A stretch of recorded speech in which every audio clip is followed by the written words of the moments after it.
안녕하셨습니까? 예. 좀 전에 말씀을 들으셨습니다만 함께 공부하던 성진 스님께서 지난 9일에 입적을 하셨습니다. 우리는 다시금 우리의 삶이라는 것이 항상 하지 않고 또 언젠가는 이렇게 만나면 헤어져야 한다는 이러한 진실을 우리가 직접 보고 느꼈습니다.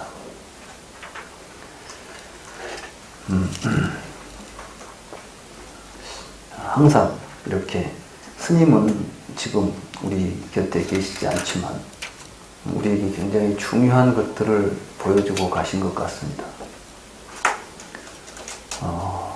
저는 우리 불교를 공부하시는 분들이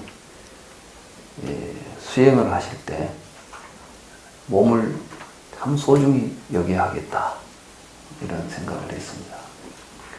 몸을 우리가 모시고 살아서는 안 됩니다. 우리가 몸의 종노릇을 하고 살자는 것이 아니라 몸을 잘 부리려면 몸이 건강해야 됩니다. 마치 몸과 마음이 따로 있는 것처럼 불교는 마음 공부하니까 마음 공부하기 위해서는 몸 같은 건 돌보지 않는다. 그건 있을 수가 없습니다. 마음과 몸은 사실은 둘이 아닌 것입니다. 몸 없으면 또 마음 없으면 몸이 없는 것입니다. 여러분들은 마음이 없는 몸은 송장이잖아요. 그죠? 아무 쓸모없는 몸이에요. 또 몸 없는 마음은 그건 존재하지도 않아요. 뭐 귀신이라고나 할까? 우리의 삶은 몸과 마음이 함께 어우러져서 나타나는 것입니다. 마음과 몸은 둘이 아닙니다. 그래서 몸을 잘 우리가 가꾸고 건강하게 아름답게 몸을 가꿀 필요가 있습니다. 그런 몸을 가져야만 우리가 또 밝은 마음, 지혜로운 마음을 성숙시킬 수가 있는 것입니다. 아마 스님은 우리에게 그런 걸 잘 보여주신 것이 아닌가 이렇게 생각합니다. 그리고 또 그러한 스님의 모습, 사실 저는 그 스님을 제가 이제 공부할 때 오시면 스님을 뵙는 것만으로도 굉장히 큰 환희심을 느꼈습니다. 아마 스님께서 주변에 그러셨다고 그래요. 출가해가지고 제대로 공부를 할 기회가 없었는데 이번에 좋은 기회를 만나서 공부를 하게 돼서 좋다고 그러면서 여기 공부하는 모임에도 나오시고 또 불광사에서 하는 중론 강의에도 계속 나오셨어요. 제가 이제 중론 강의할 때는 맨 앞에 앉으셔가지고 제일 일찍 오셔가지고 맨 앞에서 강의를 들으시더라고요. 그런데 이제 이 강의 내용이 좀 마음에 와 닿고 그러면은 눈물을 흘리시면서 들었어요. 제가 그걸 보면서 이분은 지금 이 부처님 말씀 하나하나를 얼마나 가슴 깊이 새기면서 듣고 있는가. 강의하다 보면 눈원절이 이렇게 촉촉해지는 게 이제 바로 앞에 있으니까 보인단 말이죠. 그런 걸 보면서 참 간절하게 공부를 원하고 또 공부를 하시는구나. 그것도 다행입니다. 또 그렇게 열반하시기 전에 부처님의 가르침의 근본 뜻을 이해하시고 또 그걸 몸소 실천하기 위해서 노력하셨고 이제 그런 좋은 분이 지금 우리 곁에 없습니다만은 인연은 서로 얽혀 있어서 우리의 삶 속에는 이미 들어와 있습니다. 그분이 우리에게 보여줬던 삶의 모습이 여러분이 그 스님을, 성전 스님을 기억하고 또 그분이 보여줬던 모습을 여러분들의 삶 속에서 다시 드러내려고 한다면 사실은 죽은 것이 아닙니다. 본래 생사는 없는 것입니다. 다만 그런 모습들이 우리의 삶에 살아서 숨쉬도록 우리가 진정으로 성진 스님을 기리는 것은 그분의 모습, 그분의 삶을 우리의 삶 속에서 다시 드러내기 위해서 우리가 노력할 때 우리는 성진 스님과 항상 함께 하는 것이 아닌가 이런 생각을 해봅니다. 다시 한번 스님의 명복을 빌고 또 이 자리를 통해서 우리들이 항상 이와 같이 우리의 삶이라는 것이 기약이 없다는 것을 알고 부지런히 부처님 공부를 해서 그런 생사의 그 고통으로부터 우리의 삶이 벗어났으면 좋겠습니다. 부처님께서도 열반에 드실 때 자신의 열반을 통해서 이런 말씀을 하셨습니다. 열애의 몸도 이와 같이 무상하거늘 하물며 그대들은 못 이겠는가. 그러니 부지런히 정진하라. 이게 이제 부처님의 말씀이었거든요. 아마 성진 스님께서는 우리들 보고 더욱 열심히 정진하라고 이런 모습을 우리에게 보여준 것이 아닌가 이런 생각을 해봅니다.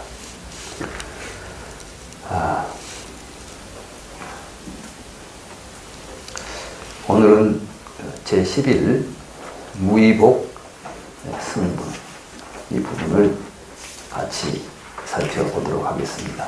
그리고 이어서 존중 정교분까지를 한꺼번에 읽고 같이 합송하고 그리고 그 내용을 살펴보도록 하겠습니다. 195쪽입니다. 같이 합송하겠습니다. 세존께서 말씀하셨습니다. 수보리여 어떻게 생각하나요? 겐지스강에 있는 모래의 수와 같은 수에 겐지스강에 있는 모래의 수는 많지 않나요? 수보리가 말씀드렸습니다. 매우 많습니다. 세존이시여.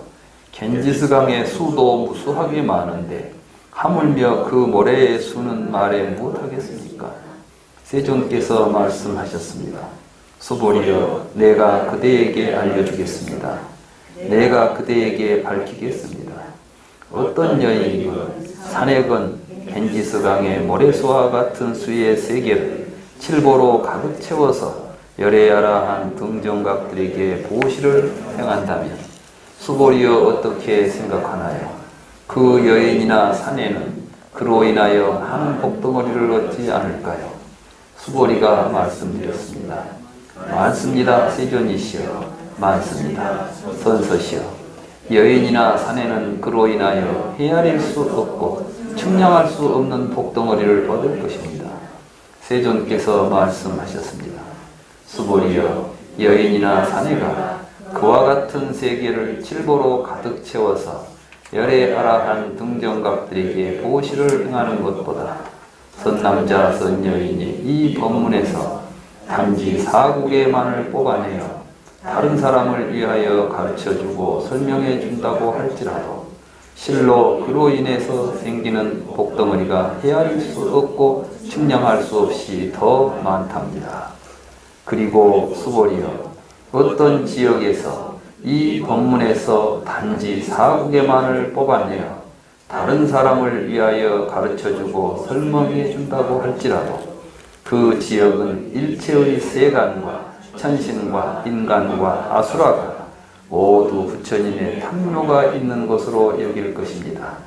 그런데 하물며 이 법문을 모두 외워서 독송하고 이해하고 다른 사람을 위하여 가르쳐주고 설명해 준다면 말해 무엇하겠습니까? 수보리여 그들은 가장 희유한 최상의 사람일 것입니다. 그리고 그 지역이 스승이 머무는 곳이고 현명한 존재가 있는 곳입니다. 이 부분은 그렇게 내용이 금강경 문장들이 대부분 좀 난해한 문장들이 많은데 이 부분은 그렇게 어려운 부분은 없죠. 예.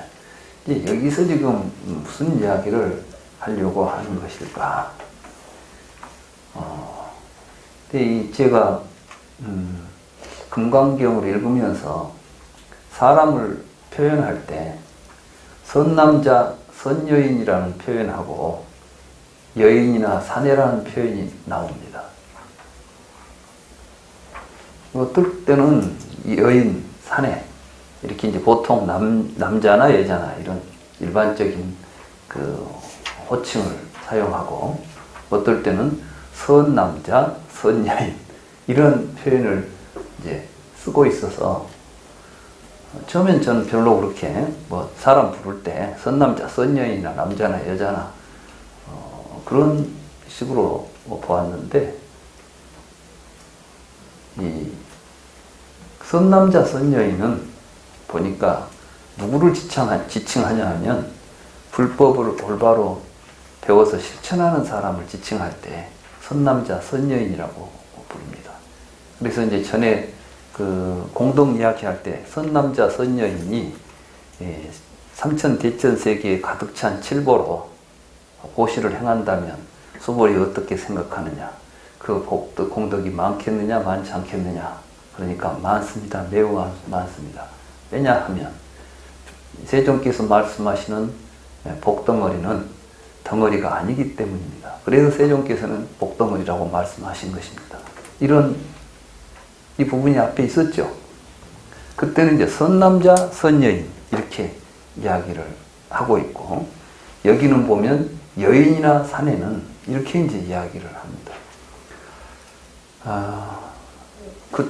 그 부분을 제가 설명드릴 때 말씀을 드렸습니다만은 그 선남자, 선여인은 지금 보시를 행하지만 내가 다른 사람에게 보시를 줬다는 생각을 하지 않는 무주상 보시를 하고 있는 겁니다. 그래서 이제 그 부분에 보면은 색성향 미촉법의 색성향 미촉법에 머물지 않는 보시를 행해야 한다. 이 보시의 공덕이 크다. 이런 말씀을 하셨죠. 네. 무주상, 머무는 곳 없이 보시를 행하는 것이다. 이런 이제 선남자, 선여인의 보시를 지금 이야기한 거예요. 그러니까 진정으로 부처님 법을 배우고 실천하는 사람의 보시는 내가 저걸 누구에게 준다고 하는 나와 남을 분별하는 마음을 가지고 보시하지 않는다는 것입니다.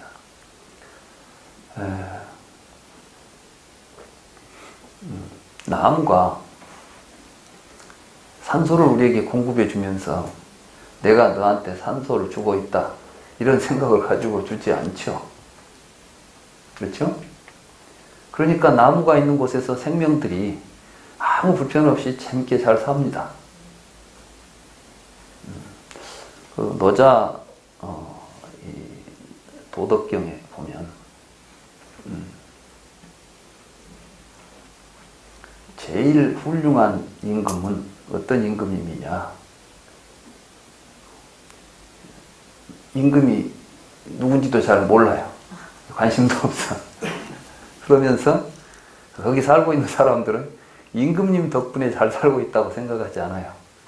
모두 다 그냥 자기 날로 잘 살고 있는 거야. 이런 임금님이 제일 훌륭한 임금님이에요. 그 다음 임금님이 뭐냐면은 모든 백성들이 임금님 때문에 우리가 잘 산다고 임금님을 칭송하고 막 이런 임금님이 이제 두 번째 임금님이에요. 세 번째 임금님은 뭐냐면 적당하게 그저 임금님은 저렇게 하겠지 저러려니 이렇게 하는 임금님. 제일 못된 임금님은 도대체 저 임금 때문에 우리가 살 수가 없다. 우리가 이제 겪어봤잖아요. 이런 게 그래서 이제 우리가 살아가면서 정말 잘해야 되는 것은 우리는 뭔가 자기가 행하고 나서 내가 누구에게 했다 이런 생각을 갖게 되죠. 그것이 그럼 왜 부처님은 그러지 말라 할까요? 그래야 행복해지기 때문에 그래요. 우리는 불교 공부할 때 부처님의 모든 말씀의 목적, 결론은 뭐냐 하면 행복한 삶입니다. 실제로 우리의 삶 속에서 우리가 경험을 해보면 내가 베풀어줬다는 생각을 누구에게 가지고 있으면 아무리 부정하려고 해도 대가를 바라고 있어요. 그리고 자기가 기대한 만큼 하지 않으면 실망하고 배신감 느끼죠. 괴롭죠. 그래서 사실 그러니까 베풀고 즐거움이 오는 게 아니라 괴로운 거예요. 근데 오히려 이제 그런 생각이 없으면 그 사람이 그렇게 해서 잘 살고 있는 모습을 보고 그 사람이 나한테 어떤 대가를 지불해서가 아니라 그 사람 자신의 행복을 보고 우리가 기뻐하고 같이 축하해주고 이래줄 수 있다는 것입니다. 이제 부모가 자식을 키우면서도 마찬가지인 것 같아요. 정말 이제 훌륭한 부모님들을 보면 자식을 막 가르쳐가지고 막 교육을 시키셨다는 생각보다 가만히 두고 보이지 않게 필요한 것만 스스로 잘 자라고 스스로 잘 행할 수 있도록 하는 거죠. 그러니까 이제 그런 부모님들이, 훌륭한 부모님들이 보면 꼭 뭐라고 하냐면, 글쎄 우리 애는 내가 가르친 것이 없는데 지가 알아서 잘 잘했어요. 근데 사실은 이번에 우리 문 대통령 어머님이 자녀들 하시면서 우리 애들은 착해가지고 별로 나를 성가시킨 적도 없고 내가 애들한테 해준 것이 없는데 애들은 착해져서 고맙다 이런 이야기를 하시더라고요. 근데 또 이제 문재인 씨 이야기를 들어보니까 어머니한테 부모님한테 굉장히 많은 가르침을 받았다. 안표 이야기를 들어보셨죠? 형편이 없으니까 이제 안표 장사를 하겠다고 나섰나 봐요. 근데 갔다가 그냥 걸어왔대요. 차마 이제 거기서 법을 어길 수가 없다. 또 엄마가 그게 문 대통령한테는 조그마한 법도 지켜야 한다. 이런 걸 여기서 배웠다고 그래요. 그래서 우리는 근데 너무 우리가 살면서 해준 것도 막 해준 것처럼 보이고 준 것은 커 보이고 얻은 것은 적어 보이는 이런 삶을 우리가 이제 살고 있지 않은가. 사실은 이 금강경의 말씀이 막 그렇게 난해하고 어렵고 심오하고 저는 그렇게 생각하지 않습니다. 부처님의 모든 말씀은 우리의 삶을 이야기하고 있다고 봅니다. 근데 우리가 지금 뭔가 잘못된 생각을 가지고 바르게 보지 못한 것을 바르게 보도록 가르쳐주는 가르침입니다. 그러니까 이게 이제 바른 가르침이죠. 문자 그대로 바른 가르침입니다. 이제 그런 입장에서 보면 그때 이제 선남자 선여인이 삼천대천 세계에 가득 찬 칠보를 가지고 보시를 한다 할지라도 그 사람의 마음속에는 내가 누구한테 줬다는 마음이 없다. 또 더 큰 의미에서 보면 내가 누구에게 줄 수도 없는 겁니다. 왜냐? 우리가 일상무상분에 보면 우리는 사실은 다 한 생명인 것입니다. 내가 나한테 줄 수 있어요, 없어요? 내가 나한테 뭐 줬다는 생각을 할 수 있습니까, 없습니까? 예? 쥐가 뭔 저한테 줍니까? 저밖에 없는데. 주는 놈이 나고 받는 놈이 나 같으면 주고받는 놈이 없는 거예요. 마찬가지로 이제 부처님의 가르침을 통해서 우리는 무아의 깨달음을 얻어야 됩니다. 그럼 무아란 무엇이냐? 내가 없다는 이야기는 이제 무아의 참뜻이 아닙니다. 타자와 구별되는 다른 것 없이 스스로 혼자 존재하는 자성을 가진 나라는 놈은 없습니다. 바깥 세상 없이 혼자 존재하는 내가 없다는 이야기예요. 그렇기 때문에 사실은 나 아닌 것이 없다. 그래서 나라고 취할 것도 없고 나 아니라고 취할 것도 없다라는 표현이 아함경에 나옵니다. 아라고 취할 수도 없고 비아라고 취할 것도 없다. 이제 그게 사념처 수행을 하면서 그 사념처에 대한 이야기를 하시면서 우리의 몸은 음식이 모여 있는 것이다. 식집적 신집이다. 그래서 이제 식집적 신집이기 때문에 신멸적 신몰이다.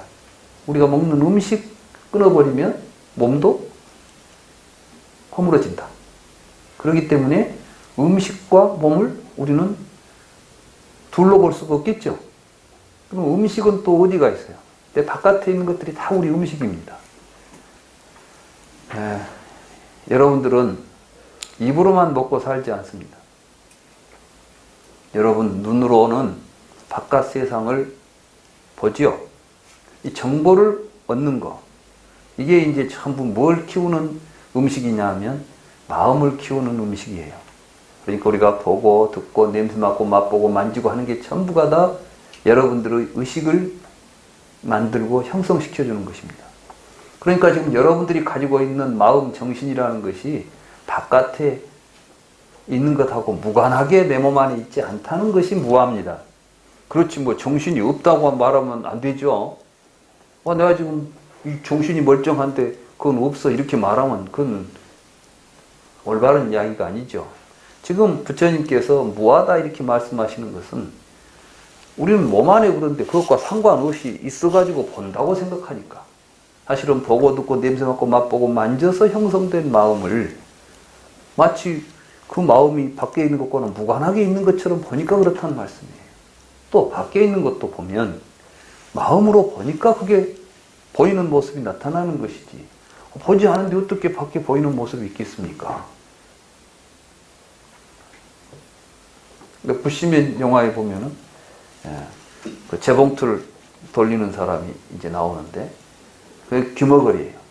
옆에서 막 총을 쏘고 난리가 났는데 이 귀머거리는 그냥 재봉틀만 돌리고 있습니다. 그러다 총알이 날아와가지고 그 재봉틀에 그 실통 있잖아요. 실통이 총에 맞아갖고 튀어나가니까 갑자기 왜 이게 날아가지고 또 어디 가서 실통 주워다 놓고 또 계속 바느질 하는 거예요. 이 사람에게는 소리가 없는 세상이죠. 나와 세계는 사실은 떼일래야 뗄 수 없고 분리할 수와 분리할래야 분리할 수 없이 연결되어 있습니다. 이걸 이제 큰 의미에서 말하면 연기라고 부릅니다. 연기. 서로 의존해서 같이 나타나고 있다. 그러니까 연기라는 말을 이제 말리어로는 빠띠자 쌍우빠다죠. 빠띠자라는 것은 서로 의존하여 서로 기대 가지고 함께란 뜻이에요. 오빠다 나타난다는 거예요.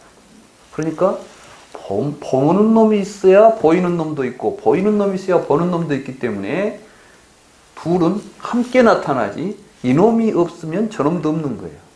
그러니까 부처님께서 이제 연기의 공식처럼 말씀하신 게 뭐냐면 이것이 있을 때 저것이 있다.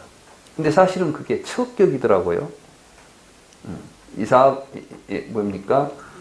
이마스민 사띠 이담 호띠 이마스민이 적격이죠. 이것이 있는 사실 그러니까 이제 그 적격은 우리가 이제 논리관계로 말하면 원인, 조건 이런 조건절로도 쓰이지만 그냥 고지 그대로 문법적 의미로 한다면 이것이 있는 곳에 이것이 있다 그랬어요. 그러니까 말하자면 보이는 것이 있는 곳에 보이는 놈이 있는 거예요. 뭐 보이는 놈이 있기 때문에 보는 놈이 있다 그러면 우리는 약간 시간적으로 선후관계처럼 생각하기가 쉬워. 왜냐하면 우리는 인과관계를 선후의 인과관계, 다시 말해서 시간적, 선형적 인과관계에서 보면 원인은 앞에 있고 결과는 뒤에 있다고 보기 쉽죠.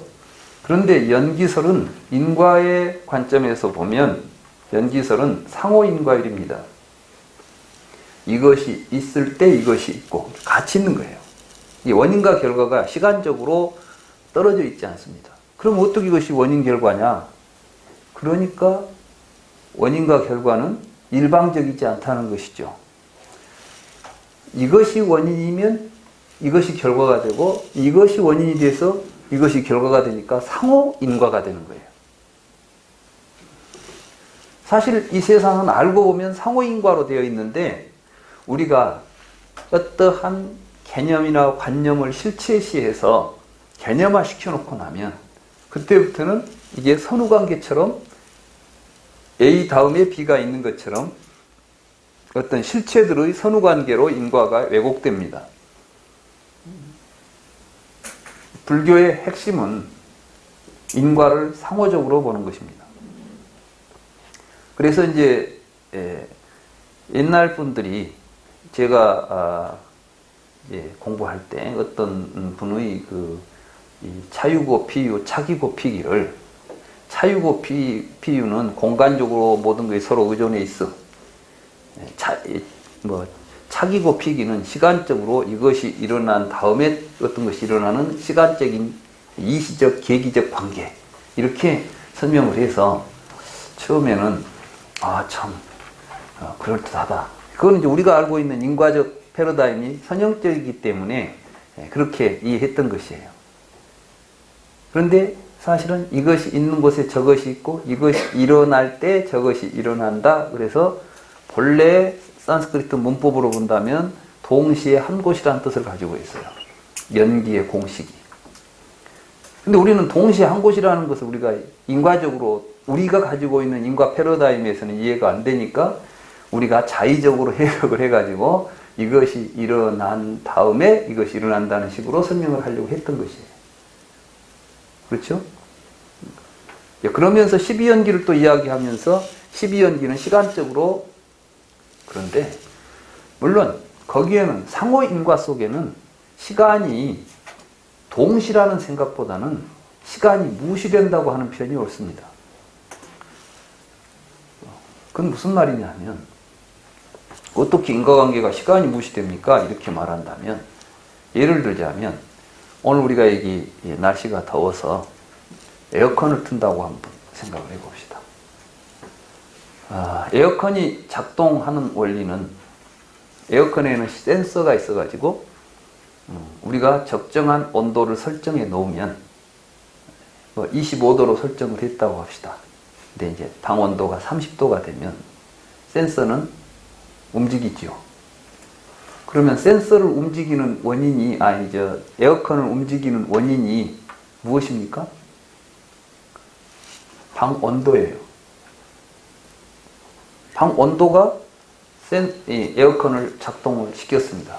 에어컨이 이제 작동을 해요. 에어컨이 작동하다 보니까 그 결과가 어떻게 되죠? 방 온도가 낮아졌어요. 그러니까 사실은 방 온도가 에어컨의 작동의 원인으로 작동을 했더니 에어컨이 작동한 원인의 결과가 뭐가 됩니까? 온도가 되죠. 그러니까 말하자면 이게 에어컨을 움직였고, 그러니까 이제 공기가 에어컨이 움직이게 한 원인이었는데, 에어컨이 움직인 것이 원인이 돼가지고 방 공기가 낮아지고 있는 거예요. 그러니까 또 이제 낮아졌어요. 또 낮아지니까 에어컨이 작동을 멈춰요. 그럼 또 이 방 공기가 에어컨을 멈추니까 또 에어컨이 멈춰버리니까 방 공기가 기온이 또 올라가는 거예요. 그러면 지금 에어컨과 공기 사이에는 누가 일방적으로 영향을 주고 있습니까? 상호적으로 영향을 주고 있습니까? 내가 하니까 이리 주는 거예요. 쌍있다니까를 보니까 또 이런 말씀이 나와요. 어떤 사람은 자기한테 유익한 것 같으면 다른 사람을 약탈한다는 거야. 우리가 이제 다른 사람을 약탈하는 건 뭐 때문에 그러냐면 저한테 이익될 것 같으니까 약탈할 거 아니에요. 그런데 그러면 모든 사람들이 다 약탈하게 될 것이고, 그러면 결국은 그 나가 약탈했던 사람이 결국 또 다른 사람 약탈할 거 아니에요. 그러면 결국 나한테도 누가 오겠어요? 내가 약탈하러 온 사람이 오게 된다는 거예요. 그러니까 결국은 일방적이지 않아요. 우리가 어떤 행동을 하게 되면 반드시 그것은 같이 상호적이기 때문에 어떤 식으로든 우리가 상호적으로 서로 영향을 주고받을 수밖에 없는 것입니다. 근데 우리는 마치 높은 권력이 있는 사람이 명령만 탁 내리고 밑에다 해버리면 밑에 사람들은 영향을 줄 수 있지만 밑에 사람들이 위에 사람들한테 영향을 줄 수 없는 것처럼 생각하죠. 이게 이제 권력의 피라미드 구조죠. 피라미드 구조에서는 군대에서 대장이 뭐 돌격 앞으로 그러면 밑에 사람들은 전부 돌격해야 되는데 밑에 있는 사람들이 그만합시다 그런다고 해서 할 수가 없어요. 그러니까 우리가 볼 때는 세상에 권력만 가지면은 원인 최고의 자리에서 모든 걸 지배하고 지배받지 않는 존재가 될 것처럼 생각하죠. 우리는 왜 다른 사람을 지배하려고 하죠? 자기는 지배를 안 받으려고. 그런데 내가 다른 사람을 지배하면 결국 나도 다른 사람한테 지배를 받게 된다. 이 부처님은 그거예요. 이게 이제 상호적이라는 겁니다. 어리석은 사람은 상호성을 보지 못해요. 그래서 내가 일방적으로 하면 끝난 줄 알아. 그러니까 우리가 하는 모든 행동들은 돌아오게 돼 있다는 겁니다. 욕을 하는 것은 욕먹을 짓을 하는 거예요, 사실은. 남을 칭찬하는 것은 칭찬받을 일을 하고 있는 거예요. 하는 대로 돌아와요. 이런 걸 보더라도 내가 하는 남에게 하는 행동과 나에게 하는 행동은 사실은 구별될 수가 없는 것입니다. 이게 이제 무의죠. 이걸 알고 행하는 사람들은 어떤 행동을 하면서 남을 위해서 한 것처럼 보이지만 사실은 그것은 남을 위해서 하는 것이고 자기 자신을 위해서 하는 것이죠. 이 입장을 대승불교에서 자리이타다. 자리이타. 그러니까 나에게 이로운 것이 곧 남에게 이로운 것이고 남을 이롭게 하는 것이 곧 나도 이롭게 하는 것이에요. 근데 이 말을 또 잘못 이해하면 나도 이롭게 하고 다른 사람도 이롭게 하는 것이 떨어져 있는 것처럼 이야기하는데 사실은 남을 이롭게 하는 것이 곧 나 자신을 이롭게 하는 것이다 이런 뜻이에요. 이게 대승이에요. 제가 이제 대승 기실론이라는 책이 있죠. 대승 기실론을 내가 읽어보니까 결론이 뭐냐 하면 다른 사람을 행복하게 해주는 것이 곧 나의 행복이다라는 것을 가르치려고 하는 거예요. 그게 이제 대승에 대한 믿음을 일으키는 경이죠. 대승 기신론이에요. 그러니까 믿음을 일으키는 게 무엇에 대한 믿음을 일으키냐면 대승에 대한 믿음입니다. 대승은 뭐가 대승이냐면 자타가 불이하다. 이걸 우리가 알아야 된다는 겁니다. 그래서 기신론에서 처음에 일심이라는 말을 써요. 일심이라는 것은 사실은 일심이라는 말이 불교를 전공하는 입장이 아닌 분들이 볼 때는 일심 그러면 뭐 마음 그러죠. 근데 이제 좀 그 화엄이나 이런 그 대승불교에서 보면 일심은 법계하고 같아요. 법계라는 말이나 일심이라는 말이 사실은 같은 말이라고. 그러니까 법계라는 것은 온 세상이죠. 우주죠. 불교적으로 보면 우주를 법계라고 그러죠. 법계. 이 법계가 곧 일심이라는 거예요. 그러니까 이 법계는 연기하고 있기 때문에 둘로 나뉠 수 없는 것이고 이 연기하고 있는 전체의 법계는 큰 의미에서 보면 하나의 큰 생명체입니다. 커다란 한 생명의 움직임입니다. 자, 우리가 이 우주를 어떻게 봐야 할까요? 이 세계를 어떻게 봐야 할까요? 이 세상에는 세계관들이 참 많습니다. 기독교에서는 하나님이 창조했다고 이야기합니다. 유물론자들은 물질이 모여있다고 이야기합니다. 불교에서는 뭐라고 이야기를 할까요? 마음에서 연기했다고 이야기하는 거예요. 그렇기 때문에 마음에서 연기해서 마음의 대상으로 드러난 걸 보고 법이라고 부릅니다. 그러니까 여러분들이 이제 안이비설신의 색성향 미촉법, 그러면은 눈은 색을 보지만 의는 법을 보죠. 이 다르마가 의하고 연관되어 있는 거예요, 이게. 그러니까 법계 이야기하면 일심 이야기 하는 거예요, 이게. 이걸 깨닫고 살아가는 사람은 이걸 믿고 살아가는 거예요, 이걸. 여기에 대해서 확신을 가지라는 겁니다. 그러니까 이 불교에서 믿음은 그냥 맹목적으로 믿어라, 이게 아니에요. 불교에서는 믿음이 일어나려면 이제 그것이 확실한 믿음이 되려면 이해가 돼야 돼요. 이해가 돼야 믿음이 생깁니다. 그런데 다른 종교에서는 이해가 안 되니까 믿으라고 그래요. 예를 들어서 실제로 신학에 그런 이야기가 나옵니다. 죽은 사람이 태어난다는 것은 있을 수 없는 일이고 믿을 수 없는 일이라는 거예요. 사람이 부활한다는 게 뭐 말이 됩니까? 그러니까 믿어야 되는 겁니다.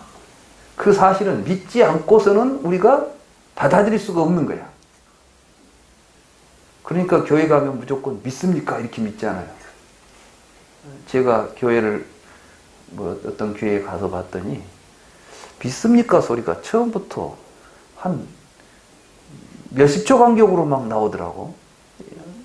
그 목사님 설교를 하는데 계속해서 하다가 믿습니까? 할렐루야. 믿습니까? 할렐루야. 이게 계속 막 연속으로 이렇게 진행이 되는 거예요. 그걸 보고 제가 놀랐어요. 왜 저렇게 맹목적으로 믿어라 하고 그 사람들이 또 맹목적으로 막 믿습니까? 그럼 할렐루야 반응을 하고. 불교는 이제 그런 것을 무지라고 그럽니다. 무지. 불교에서는 부처님 설법은 항상 이렇습니다. 잘 듣고 깊이 생각해봐라. 그러면은 이해하게 될 것이다. 이해를 하게 되면은 그럴 수 있겠다라고 하는 믿음이 생길 것이다. 그러니까 우리가 이치에 맞아야 이제 확신이 생길 거 아니에요. 그럴 수 있겠다는 확신. 그래서 이 불교의 믿음이라는 것은 맹목적 믿음이 아니라 확실한 이해를 통해서 갖게 되는 확신인 것입니다. 그리고 이제 이 확신을 가지고 뭘 해야 됩니까? 실천을 해봐라. 실천을 하게 되면 뭐가 나옵니까? 결과가 그렇다는 거예요. 자, 예를 들자면 우리는 아까 제가 계속 이야기했죠. 나와 세계라는 것이 둘이 아니겠구나. 이런 걸 설득을 여러분들이 이해할 수 있도록 이야기를 함으로 해서 여러분들이 그렇구나라고 느꼈다면 이젠 여러분들이 여러분 아닌 어떤 대상, 다른 사람을 상대할 때 나처럼 생각하고 그 사람의 이익을 위해서 내 이익처럼 그 사람의 이익을 위해서 우리가 한번 해보라는 거예요. 해보면 정말 나에게 이로움이 있고 내가 행복해지고 이런 결과가 오는가. 이건 이제 실천을 통해서 우리가 증득하는 겁니다. 그러니까 불교의 깨달음이라는 것은 반드시 실천이 매개가 되어야 됩니다. 해봐야 된다니까. 아무리 이게 맛있다고 해도 내가 설명을 해주면 참 맛있게 보인다. 맛있을 것 같다. 알았다. 저건 맛있는 거야. 이 돌아다녀 봐야 아무 의미가 없는 거예요. 그죠? 그럼 맛있을 것 같으니까 먹어봐야지. 먹어보면 그 맛이 나온다는 거예요. 우리 불교 공부하시는 분들이 제가 볼 때 공부는 참 많이 해. 이해는 잘하는데 이게 제대로 맛을 안 보는 거야 지금. 그래서 우리가 이 맛보는 제대로 이것을 실천해가지고 자기 삶 속에서 그것들이 정말 환희로운 삶으로 그 하나하나 하루하루 그런 삶이 정말 내가 이렇게 살기 전에는 이런 맛을 몰랐어. 불교는 이 맛이구나. 이 맛으로 공부하는구나. 이렇게 느낄 수 있는 공부를 우리는 해야 된다. 이런 생각을 해요. 우리 정수 스님 계십니다만 아마 정순 스님은 이제 그런 여러 가지 지금 뭐 노인 복지를 위해서 여러 가지 이제 복지 사업을 하고 계신 걸로 알고 있는데, 아마 그런 노인분들을 위해서 하시면서 정말 마음속으로 참 행복하다, 이거 참 잘하고 있다, 이런 생각을 많이 느끼시리라고 봐요. 만약에 그런 행복감이 없고 고통스럽기만 했다면 지금까지 하시겠어요? 사람은 즐거운 일을 하지 괴로운 일은 잘 않거든. 근데 지금 오랫동안 저런 일들을 하신 걸 보면 그런 게 있을 겁니다. 그리고 이제 대부분 우리 주변에서 보더라도 봉사활동을 하고 한 사람들이 아이고 손해봤다, 힘들다, 이런 것보다는 하고 나서 너무 오늘 재미가 있고 기분이 좋았다. 나를 위해서 했던 것보다 그 나를 필요로 하는 사람을 위해서 내가 일했을 때 우리는 정말 행복감도 느끼고 또 존재의 의미를 느끼는 것입니다. 세상이 자기만이, 정말 삶의 목적이 오직 자기가 있을 때는 굉장히 고통스러운 것입니다. 그래서 이기주의는 괴로운 것입니다. 이기심은 자신을 고통으로 몰아넣는 것입니다.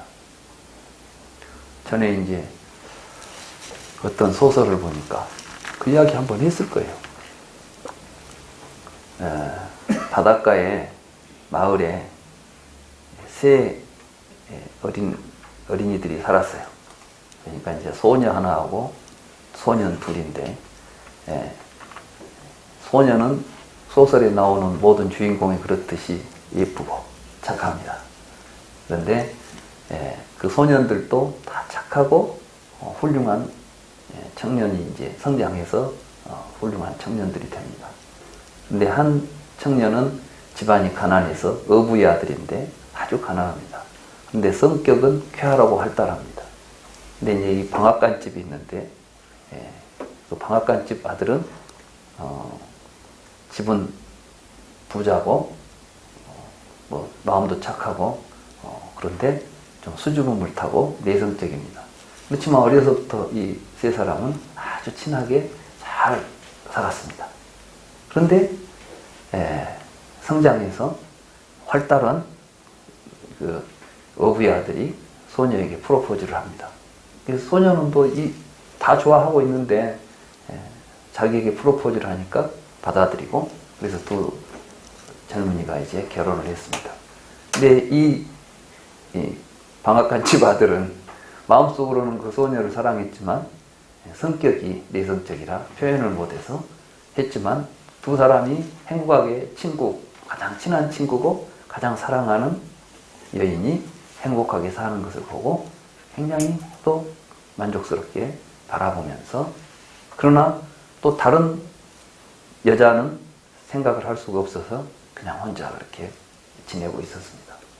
근데 가난하니까 이 청년이 이제 애를 낳았어요.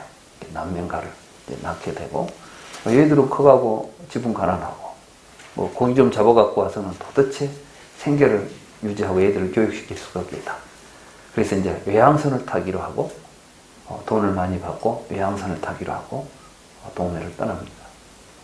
그런데 불행하게도 그 외항선이 침몰했다는 소식이 전해집니다. 그리고 그 남자는 돌아오지 않습니다. 그러나 이제 아직 시신은 발견하지 못하고 침몰했다는 소식 때문에 이 여자는 한 가닥 희망을 가지고 그래도 살아올지도 모른다는 생각을 가지고 기다립니다. 그렇게 3년이 지납니다. 돌아오지 않았습니다. 그걸 보고 이제 그 방앗간 집 아들이 아무래도 죽은 것 같다. 그러니 이제는 잊어버리고 나하고 결혼해다오. 그러면 내가 그 자녀들을 내 자식처럼 잘 키워주겠다. 그리고 같이 한 가정을 이루자. 이렇게 이제 간곡하게 청합니다. 근데 그때 이 여자는 아니다, 더 기다려봐야 된다 하고 그렇게 하기를 또 3년을 기다렸습니다. 그래도 남자가 돌아오지 않습니다. 그래서 이제 이미 얼마나 시간이 지났어요. 그래서 살아있을 리가 없다는 생각을 하고 결국은 이 남자하고 재혼을 해서 아주 행복한 가정을 이루고 또 그 남자는 약속대로 자녀들을 자기 자녀와 다름없이 잘 키우는 이런 행복한 가정을 이루게 됐다고 합니다. 근데 이 사람이 살아 돌아온 거예요. 이 사람은 이제 무인도에 표류했다가 어떻게 이제 옆에 지나가는 배를 만나가지고 살아서 돌아왔습니다. 그러니까 벌써 이제 그 무인도에서 고생하고 와서 보니까 세상 사람들이 알아볼 수 없을 정도로 말하자면 수염도 기르고 머리도 막 기르고 그래가지고 도대체 동네 사람들이 왔는데도 누군지를 몰라보는 거예요. 그리고 이제 소문을 들어보니까 자기 부인은 결혼해가지고 친구하고 결혼해서 행복하게 잘 산다는 거예요. 그래서 이제 그 집을 가봅니다. 저녁에 몰래 이제 가보니까 저 창문 안에 이제 저녁에 불을 켜고 가족들이 같이 식사도 하고 앉아 있는데 너무나 행복해 보이는 거예요. 그래서 이제 내가 지금 나타나서 저 행복을 깰 수가 없다. 나는 이제 죽은 사람으로 살자. 그리고 이제 혼자 그 마을 그 포구에 내려와서 허름한 여인숙에 머물면서 이제 하루하루 그 잡일을 하면서 생계를 유지하고 지냅니다. 그러다가 이 사람이 병을 얻어서 이제 죽게 됐어요. 그런데 요한 주인을 불러가지고 이런 이야기를 합니다. 사실은 내가 7, 8년 전에 마을을 떠났던 아무개다. 그런데 이렇게 해서 살아 돌아왔는데 이제 더 이상 도저히 내가 나설 수 없어서 혼자 지낸 거라. 그러나 이제 죽음에 임박하고 보니까 좀 보고 싶다. 그 사람들을 죽기 전에 좀 만나고 싶다. 이런 이제 청을 합니다. 그래서 그 여관 주인이 그 말을 듣고 살펴보니까 정말 맞는 거예요. 그래서 이제 다시 그 가족들이 와서 이제 죽기 전에 인사를 합니다. 근데 그때 이 사람이 한 이야기가 사실 보니까 앞에 이야기는 다른 게 아니더라고. 그 말 한마디를 전해주려고 이야기가 전개되는 거예요. 그 이야기는 어떤 이야기? 무인도에서 혼자 있었지만 아무도 없는 무인도에 혼자 살았지만 나는 나를 기다리는 가족이 있었다. 나를 필요로 하는 사람이 있었고 또 내가 해줘야 돼. 내가 존재해야 될 이유가 있었다. 그 존재의 이유가 우리는 자기 자신에게 없다는 거. 그래서 나는 그 고독과 괴로움을 견뎌내면서 희망을 가지고 고통스럽지 않았다는 거예요. 언젠가 나를 기다리는 식구가 있다. 나는 가야 된다. 이 생각을 가지고 있었는데 막상 살아와가지고 사람들 속에 살았지만 하루하루 일을 하면서 나 자신을 위해서 일할 뿐 그 누구를 위해서도 할 일이 없다는 것. 자기 삶이 오직 자신만을 위한다는 생각 때문에 너무나 고독했고 너무나 고통스러웠다. 그런 이야기를 하면서 이제 죽어갑니다. 저는 이제 그 소설을 읽으면서 그렇구나. 우리는 마치 우리의 삶이 나를 위해서 사는 것이 자기 인생인 것처럼 이야기하는데 한번 우리 솔직히 한번 들여다봅시다. 여러분이 살아야 할 이유가 여러분 자신 안에서 얼마나 있습니까? 우리가 살아야 할 이유가 내 밖에 있습니다. 그것이 나를 존재하게 하는 것이죠. 누구 노래에 보니까 네가 있어 나는 살 수 있는 거야. 존재 이유라는 그 노래가 있었죠. 그 노래를 제가 듣다가 근데 그 제목이 또 존재 이유예요. 네가 있어 나는 살 수 있는 거야. 아, 그래. 나는 내가 살 수 있는 이유가 누가 있어야 돼요. 그게 없을 때 우리의 삶은 비참합니다. 근데 그게 만약에 일체중생이라면 그것도 얼마나 큰 존재 이유입니까? 근데 그건 누가 결정합니까? 태어나면서 너는 일체중생을 위해서 살아야 된다. 네 존재 이유가 일체중생이다. 이렇게 말해줍니까? 아닙니다. 우리가 스스로 결정해야 됩니다. 그래서 우리는 원을 세워야 됩니다. 우리가 그냥 중생무변 소원도 하고 밤낮 하고 있지만 그건 그렇게 그냥 형식적으로 법회 끝나면 의뢰하는 사홍소원이 아닌 것입니다. 우리의 삶에 있어서 가장 소중한 것은 그 원입니다. 원 없는 삶은 있으나 마나한 삶인 것이죠. 그래서 이제 여기에서 사실은 복덩어리를 내가 짓고 내가 받겠다는 것은 삶의 목적을 자기에다 두는 것입니다. 물론 그래도 많은 공덕을 지을 수는 있습니다. 여기의 이야기는 선남자 선여인이 아니라 여인이나 사내는 어떤 사람들이냐면 그냥 내가 지은 공덕 내가 받고 살겠다고 생각하는 사람들이에요. 이 사람들이 자선사업 많이 하고 막 좋은 일 많이 하면 분명히 또 사회적으로 존경도 받고 많은 공덕도 되겠죠. 그래서 이제 여기서는 측량할 수 없는 많은 복을 얻을 것입니다. 그런데 부처님께서는 수보리여 여인이나 사내가 그와 같은 세계를 칠보로 가득 채워서 보시하는 것보다 이 법문이 뭡니까? 바로 이러한 이야기예요. 우리의 삶의 목적이 어디에 있는가? 우리는 어떻게 살아야 행복할 것인가? 사실 이 금강정의 이야기는 뭐였냐면 우리가 곧 열애다. 우리가 이런 걸 깨닫고 그런 마음을 가지고 살아가는 것이 곧 부처님이다. 부처님이라고 해서 우리와 다를 바가 없다. 이런 가르침, 삶의 참다운 의미, 목적, 가치 이런 것들을 다른 사람들에게 이야기해주고 그러한 생각을 가지고 사는 사회를 만드는 것이 더 큰 공덕이다. 이게 최고의 공덕이다. 이게 이제 대승불교 운동의 뿌린 것입니다. 그래서 대승불교는 자리이타. 다른 사람의 이익을 위해서 살아가는 것이고 나 자신의 이익과 다르지 않다는 거예요. 그런데 지금 우리가 살고 있는 사회는 어떻습니까? 남이 손해봐야 내가 이익 보고 우리는 서로 경쟁하고 싸우는 사회에서는 절대 양립할 수 없죠. 나의 이익과 남의 이익이 양립할 수 없다는 것입니다. 이게 심화되면 심화될수록 세상은 고통스럽습니다. 우리 대한민국이 고통지수가 세계에서 1인 거 아시죠? 지금 청소년 자살률이 세계에서 우리나라가 제일 높대요. 청소년 자살률이.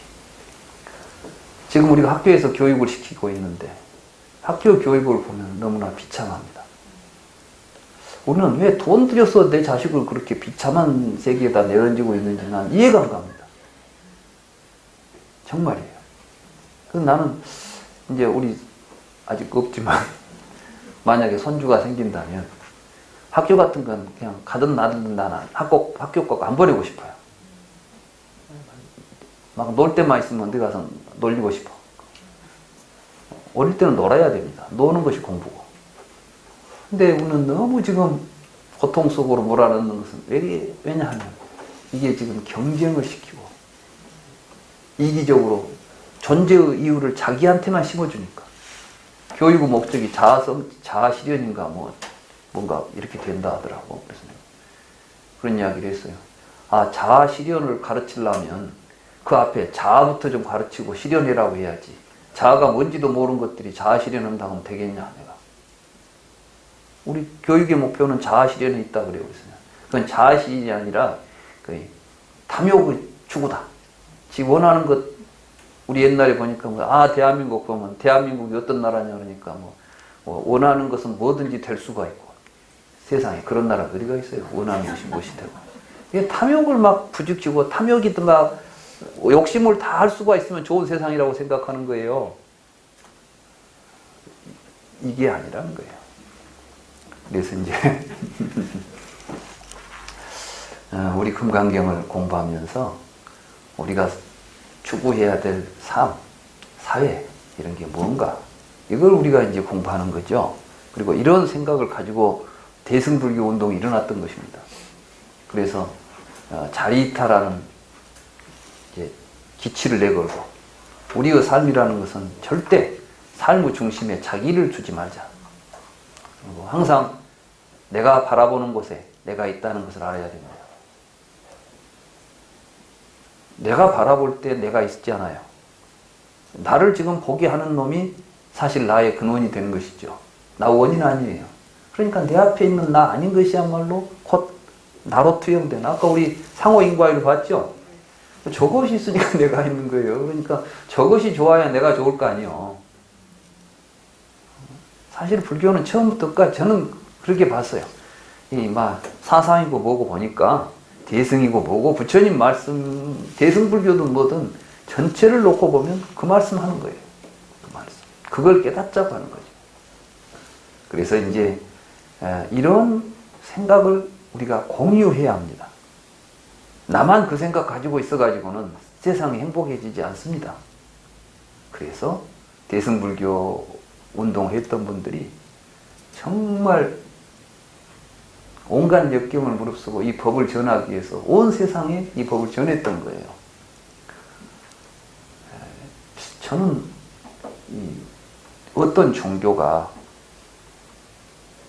정치적인 세력의 등을 얻고 포교되지 않고 자발적으로 구도승들이나 포교승들에 의해서 전 세계적으로 펴진 게 불교 위에 또 있는가 싶어요.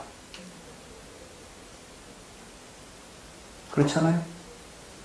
지금 이 남미나 이런 데가 전부 천주교 믿죠?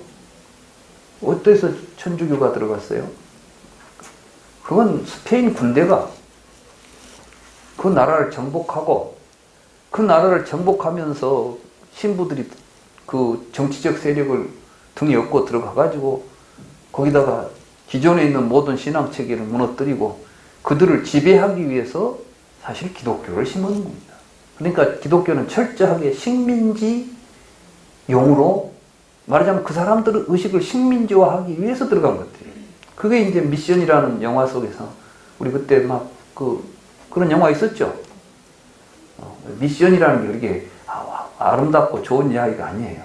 이게 정말 어떻게 보면은 굉장히 잔인한 종교적 측면이 있는 것입니다. 우리나라는 어떻습니까?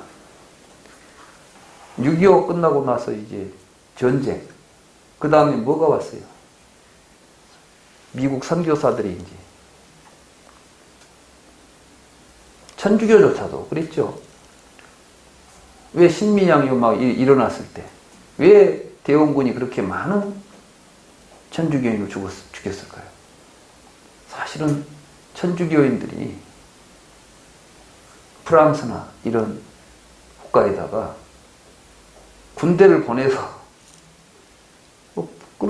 말하자면은 천주교를 박해한다 또는 뭐 이런 명분 아래서 이제 그 외세를 끌어들이려고 했던 것이에요.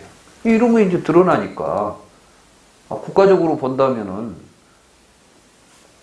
외국 외세를 끌어다가 지금 이 조선이라고 하는 나라를 망치려고 하는데 그걸 용납할 수 있겠어요? 우리가 지금 이제 오늘 우리 이 시각에서 우리 국민들의 대다수가 많은 사람들이 이제 기독교나 천주교를 믿기 때문에 우리는 그 사람들이 거기다 대고 막 성인이다 뭐다 하지만 사실은 평가는 꼭 그렇게만 할 수만 있는 것이 아닌 것입니다. 그러나 불교가 전해지는 것을 보면 그런 침략적인 도구로서 전해지는 것이 아니라 이 법을 전해야 되겠다고 생각한 발언을 한 원을 세운 정말 선각자들이 그런 원을 위해서 신명을 바쳐서 했던 결과들입니다. 보면 이제 뭐 2차돈 죽음이라거나 또는 삼국의 불교가 들어올 때도 무엇이 들어오긴 하지만 그때 이제 오는 사람들이 전부 보면은 그 구법성들이고 또 부처님 법을 바르게 이해해가지고 세상에 폐하되겠다는 생각 때문에 중국에서는 또 현장 삼장 같은 분은 뭐 우리가 보고 있는 부처님 말씀이 왠지 좀 명확하지 않다. 이걸 좀 더 분명하게 이해해가지고 부처님 법으로 세상을 장엄해야 되겠다. 이런 생각을 가지니까 그 먼 인도를 죽음을 무릅쓰고 왔다 갔다 하면서 경전을 가지고 와서 번역을 하고 이런 일들을 하지 않습니까? 우리의 거룩한 이러한 그 선지식들 이런 분들 때문에 오늘 우리가 이런 불법을 배우고 공부할 수가 있는 것입니다. 이런 공부를 하면서 우리들 스스로도 또 그런 분들의 생각을 뜻을 본받아서 그 일을 해야 된다. 그게 가장 큰 공덕이다. 여기서 보면 그래서 이 금강경 사국에 이건 금강경 사국에를 의미하는 것이 아니라 다른 말로 말하면 부처님의 가르침의 요지를 다른 사람들을 위하여 가르쳐주고 설명해 준다면 그 조금만 해도 그것이 훨씬 더 크다. 이런 이야기를 하는 것입니다. 오늘 우리가 이렇게 공부하는 이 공덕은 참으로 큽니다. 그래서 또 여기에 이제 존중 정교분에서는 이런 공부가 되고 있는 장소가 곧 부처님이 있는 곳이다. 이런 뜻이에요. 부처님이 계신 곳이라는 거예요. 부처님은 뭐 불상을 모신 곳이 부처님이 계신 곳이거나 부처님의 육신이 있는 곳이 부처님이 계신 곳이 아니라 부처님의 정법이 살아 숨쉬는 곳. 이게 곧 부처님이 살아 계시는 곳이다. 그러니까 이제 부처님은 더 이상 육신으로 부처님을 보면 안 된다. 이게. 부처님은 그러니까 생멸이 없는 거예요. 제가 아까 우리 성진 스님을 말씀드렸습니다만 성진 스님의 그 모습이 성진 스님 아니에요. 성진 스님이 살아서 보여준 삶이 성진 스님인 것이죠. 아까 해량 스님께서도 말씀하셨지만 그 스님은 정말 수행자로서 바르게 살고 열심히 살려고 굳이 뇌를 쓰신 분이었구나. 몸을 돌보지 않고 수행을 하셨구나. 안타깝습니다. 정말 스님께서 조금만 더 몸을 돌보고 건강을 돌보면서 공부를 하셨으면 우리 이 같이 공부하는 우리들의 훌륭한 스승으로서 우리들에게 바른 모습을 여러 가지 보여줄 부분이 많은데 너무 안타깝습니다만은 그러나 우리에게 이미 보여준 게 참 많습니다. 우리는 그런 것들을 우리가 가슴에 안고 또 그것이 바로 성진 스님의 모습입니다. 우리는 업보는 있으나 작자는 없다. 이게 공의 의미라고 그랬죠. 성진 스님이 삶을 통해서 보여준 게 바로 성진 스님인 거예요. 그러지 뭐 그 안에 그 일을 하고 있는 성진 스님이 있는 게 아니라 성진 스님의 삶이 성진 스님이고 그 삶이 우리의 삶 속에서 투영된다면 성진 스님은 돌아가신 게 아니다. 마찬가지로 우리도 좀 더 참 열심히 정진하면서 이런 공부들을 해야 되겠다. 그래서 이제 여기 보면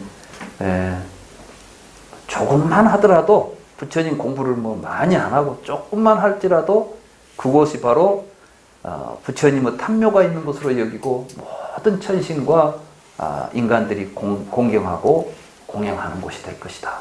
그러니까 오늘 우리 이 자리가 여러분들 눈에 보면은 별로 장엄도 없어 보이지만은 사실은 지금 아마 서울에서 가장 아름다운 장엄으로 빛나고 있는 곳이 오늘 이 법연사 공부하는 도량이다. 이런 생각을 가지고 공부를 해야 된다 이 말씀이에요. 아시겠어요? 네. 네. 그리고 또 이 공부를 하고 가르쳐주고 설명 지금 우리 하고 있잖아요. 이게 이제 지금 여기에 있는 우리가 가장 세상에서 가장 희귀한 사람이고 또 이곳에 바로 부처님이 머물고 있는 것이고 훌륭한 존자들이 머물고 있는 곳이다. 우리가 살고 있는 이게 이제 장엄이에요.